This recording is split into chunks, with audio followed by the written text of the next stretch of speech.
Assalamualaikum warahmatullahi wabarakatuh. Perkenalkan, nama saya Nazwa Quraini Sahada, NPM 23031014. Saya anggota dari kelompok 3. Akan membacakan submateri dari makalah yang berjudul Desain Barang dan Jasa. Langsung saja ke submateri pertama. A. Pemilihan barang dan jasa. Banyak perusahaan yang berfokus untuk memproduksi sedikit barang, namun menjamin kualitas barang yang diproduksi tersebut. Mereka percaya bahwa produk yang baik menjadi kunci kesuksesan. Produk dinyatakan berkualitas apabila dapat memenuhi ekspektasi konsumen. Produk tidak hanya ditujukan untuk barang berwujud, melainkan juga jasa, sehingga kebutuhan untuk membuat produk baru juga berlaku untuk produk jasa. Perusahaan juga harus memperhatikan siklus hidup produk atau produk life cycle pada produk yang akan dijual. Seperti makhluk hidup, produk juga mempunyai jangka waktu untuk bisa dijual ke konsumen. Dan pada akhirnya produk tersebut harus berhenti diproduksi atau diganti dengan produk baru. Perusahaan harus mampu memperhitungkan kapan produk baru dikeluarkan untuk terus bertahan dan memenuhi pasar. B. Penciptaan produk baru. Beberapa upaya yang bisa dilakukan pada penciptaan produk baru yaitu 1. Memahami konsumen. 2.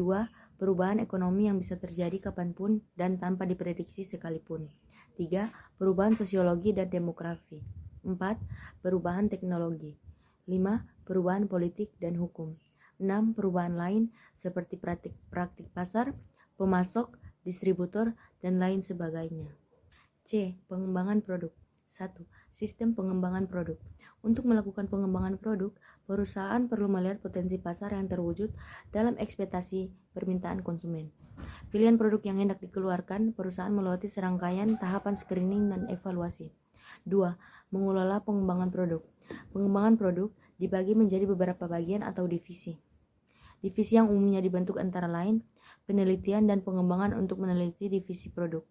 Divisi teknik untuk mendesain produk, divisi teknik manufaktur untuk mendesain produk yang dapat diproduksi, serta divisi produksi yang memproduksi. 3. Masalah desain produk. Ada 6 pertimbangan penting untuk desain suatu produk. Yang pertama, robot design. Yang kedua, modular design. Yang ketiga, computer aided design dan computer aided manufacturing. Virtual reality technology, value analysis, sustainability, and life cycle assessment.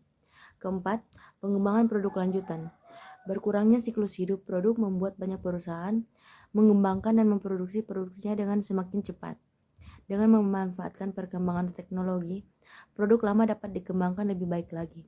Namun, dengan meningkatnya kecanggihan teknologi produk baru meningkat pula biaya dan resikonya.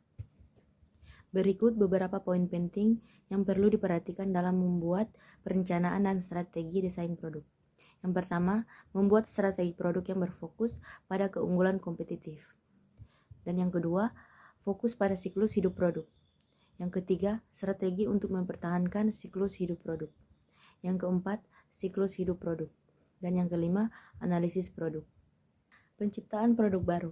Sebuah perusahaan dengan menguntungkan dan penuh semangat memusatkan perhatian pada kesempatan. Yang pertama, memahami pelanggan. Yang kedua, perubahan ekonomis.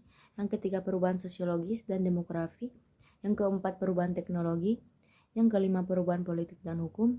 Dan yang keenam, perubahan lain mungkin akan melahirkan praktik pasar, standar profesional, pemasok, dan distributor. Mengorganisasikan pengembangan produk. 4 pendekatan untuk mengorganisasikan pengembangan produk.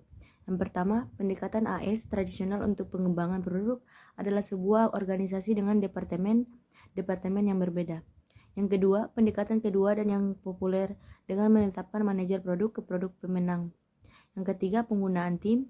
Dan yang keempat, pendekatan keempat, memotong isu tim dengan tidak membagi-bagi perusahaan menjadi penelitian dan pengembangan teknik produksi dan sebagainya. Rangkaian kesatuan pengembangan produk. Strategi pengembangan internal. Yang pertama, pemindahan produk yang ada. Yang kedua, perbaikan produk yang ada. Yang ketiga, pengembangan produk baru secara internal. Strategi pengembangan eksternal. Yang keempat, membeli teknologi. Yang kelima, membangun ventura bersama. Dan yang keenam, membangun aliansi. Pendefinisian produk. Keputusan buat atau beli.